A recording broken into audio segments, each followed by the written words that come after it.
Once inside, in her flat, or rather in the flat that was not hers, Coraline was pleased to see that it had not transformed into the empty drawing that the rest of the house seemed to have become. It had depth and shadows, and someone who stood in the shadows waiting for Caroline to return. "So, you're back," said the other mother. She did not sound pleased. "And you brought vermin with you." "No," said Coraline, "I brought a friend." She could feel the cat stiffening under her hands as if it was anxious to be away. Coraline wanted to hold on to it like a teddy bear for reassurance, but she knew that cats hate to be squeezed, and she suspected that frightened cats were liable to bite and scratch if provoked in any way, even if they were on your side. "You know I love you," said the other mother flatly. "You have a very funny way of showing it," said Coraline. She walked down the hallway, then turned into the drawing room, ready step by step, pretending she could not feel the other mother's blank black eyes on her back. Her grandmother's formal furniture was still there, and the painting on the wall of the strange fruit, but now the fruit in the painting had been eaten, and all that remained in the bowl was the browning core of an apple, several plum and peach stones, and the stem of what had formerly been a bunch of grapes. The lion-pawed table raked the carpet with its clawed wooden feet, as if it were impatient for something, and at the end of the room, in the corner, stood the wooden door which had once, in another place, opened onto a plain brick wall. Coraline tried not to stare at it. The window showed nothing but mist. This was it, Coraline knew. The moment of truth, the unravelling time. The other mother followed her in. Now she stood in the centre of the room, between Coraline and the mantelpiece, and looked down at Coraline with black button eyes. It was funny, Coraline thought. The other mother didn't look anything like her own mother. She wondered how she'd ever been deceived into imagining a resemblance. The other mother was huge. Her head almost brushed the ceiling of the room, and very pale, the colour of a spider's belly. Her hair writhed and twined around her head, and her teeth were sharp as knives. "Well," said the other mother sharply, "where are they?" Coraline leaned against an armchair, adjusted the cat with her left hand, put her right hand into her pocket, and pulled out the 3 glass marbles. They were a frosted grey, and they clinked together in the palm of her hand. The other mother reached her white fingers out for them, but Coraline slipped them back into her pocket. She knew it was true then. The other mother had no intention of letting her go or keeping her word. It had been an entertainment and nothing more. "Hold on," she said. "We aren't finished yet, are we?" The other mother looked daggers, but she smiled sweetly. "No, I suppose not. After all, you still need to find your parents, don't you?" "Yes," said Coraline. "I must not look at the mantelpiece," she thought. "I must not even think about it." Well, said the other mother, produce them. Would you like to look in the cellar again? I have some other interesting things hidden down there, you know. No, said Coraline, I know where my parents are. The cat was heavy in her arms. She moved it forward, unhooking its claws from her shoulder as she did so. Where? It stands to reason, said Coraline. I've looked everywhere you'd hide them. They aren't in the house. The other mother stood very still, giving nothing away, lips tightly closed. She might have been a wax statue. Even her hair had stopped moving. So, Coraline continues, both hands wrapped firmly around the black cat, I know where they have to be.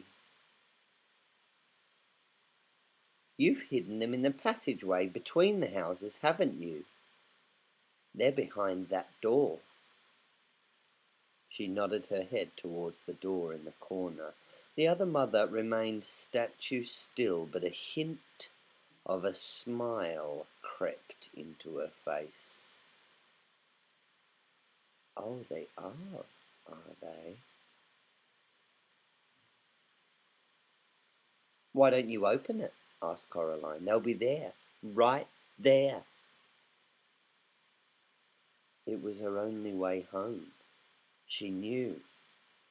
But it all depended on the other mother needing to gloat, needing not only to win, but to show that she had won. The other mother reached her hand slowly into her apron pocket and produced the black iron key. The cat stirred uncomfortably in Coraline's arms, as if it wanted to get down. Just stay there for a few moments longer, she thought, wondering if it could hear her. I'll get us both home. I said I would, I promise. She felt the cat relax ever so slightly in her arms. The other mother walked over to the door and pushed the key into the lock. She turned the key. Coraline heard the mechanism clunk heavily. She was already starting as quietly as she could, step by step, to back away towards the mantelpiece. The other mother pushed down on the door handle and pulled open the door, revealing a corridor behind it, dark and empty. There, she said, waving her hands at the corridor. The expression of delight on her face was a very bad thing to see. You're wrong. You don't know where your parents are. Do you? They aren't there. She turned and looked at Coraline. Now you are going to stay here forever and always. No, said Coraline, I'm not. And hard as she could, she threw the black cat toward the other mother. It yowled and landed on the other mother's head, clawing, flailing, teeth bared, fierce, angry, fur on end. It looked half again as big as it was in real life. Without even waiting to see what would happen, Coraline reached to the mantelpiece, closed her hand around the snow globe, and then pushed it deep into the pocket of her dressing gown. The cat made a deep, undulating yowl and sank its teeth into the other mother's cheek. She was flailing at it. Blood ran from the cuts on her white face. Not red blood, but a deep, tarry black stuff. Coraline ran for the door. She pulled the key out of the lock. "Leave her! Come on!" she shouted to the cat. It hissed and swiped its scalpel-sharp teeth at the other mother's face in one wild rake, which left black ooze trickling from several gashes on her nose. Then it sprang down towards Coraline. "Quickly!" she said. The cat ran towards her, and they both stepped into the dark corridor. It was cold in the corridor, like stepping down into a cellar on a warm day. The cat hesitated for a moment. Then, seeing the other mother was coming towards them, it ran to Coraline and stopped by her legs. Coraline pulled the door closed. It was heavier than she imagined a door could be, and pulling it closed was like trying to close a door against a high wind. And then she felt something from the other side starting to pull against her. "Shut," she thought, and then she said out loud, "Come on, please." And she felt the door begin to move, to pull closed, to give against the phantom wind, and suddenly she was aware of other people in the corridor with her. She could not turn her head to look at them, but she knew without even having to look. "Please, please help me," she said. "Please, all of you." And the other people in the corridor, 3 children, 2 adults, were somehow too insubstantial to touch the door, but their hands closed about hers, and she pulled on that big iron door handle, and suddenly she felt strong. "Never let up, miss. Hold strong, whispered a voice in her mind. "Pull, girl, pull," whispered another, and then a voice that sounded like her mother's, her own mother's, her real, wonderful, maddening, infuriating, glorious mother just said, "Well done, Caroline," and that was enough. The door started to slip closed, easy as anything. "No!" screamed a voice from beyond the door, and it no longer sounded anything faintly human. Something snatched at Coraline, reaching through the closing gap between the door and the doorpost. Coraline jerked her head out of the way, but the door began to open once more. "We're going to go home," said Coraline. "We are. Help me." She ducked the snatching fingers. They moved through her then. Ghost hands lent her strength that she no longer possessed. There was a final moment of resistance, as if something were caught in the door, and then with a crash, the wooden door banged closed. Something dropped from Coraline, head height, to the floor. It landed with a sort of scuttling thump. "Come on," said the cat. "This is not a good place to be. Quickly." Coraline turned her back on the door and began to run as fast as was practical through the dark corridor, dragging her hand along the wall to make sure she didn't bump into anything or get turned around in the darkness. It was an uphill run, and it seemed to her that it went on for a longer distance than anything could possibly go. The wall she was touching seemed warm and yielding now, and she realized it felt as if it was covered with fine, downy fur. It moved as if it were taking a breath. She snatched her hand away from it. Winds howled in the dark. She was scared she would bump into something. She'd put her hand for the wall once more. This time she felt it. It felt hot and wet, as if she had put her hand into somebody's mouth, and she pulled it back with a small wail. Her eyes had adjusted to the dark. She could half see, as faintly glowing patches ahead of her, 2 adults, 3 children. She could hear the cat, too, padding in the dark in front of her, and there was something else which suddenly scuttled between her feet, nearly sending Coraline flying. She caught herself before she went down, using her own momentum to keep moving. She knew that if she fell in that corridor, she might never get up. Whatever that corridor was older by far than any mother. It was deep and slow, and it knew that she was there.